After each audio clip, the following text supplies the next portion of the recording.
Assalamu Walaikum. In this video, how to create a circular gradient in Photoshop. Let's begin. Press Ctrl C to this background layer, duplicate layer, click the effects, gradient overlay, and select the gradient drop down menu. Select your gradient. Example, I use this background for 3 color. You can use 2 color. Can you use 2 color as you wish? Then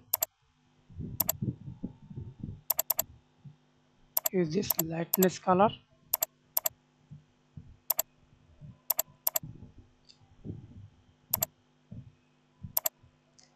Black shape, then use radial.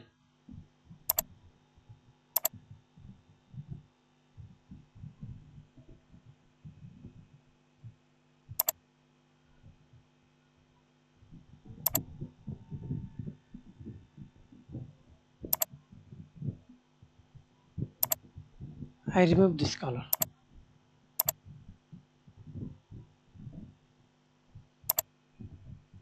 That's it. Thanks for watching video. Please subscribe to my channel, like, comment, share.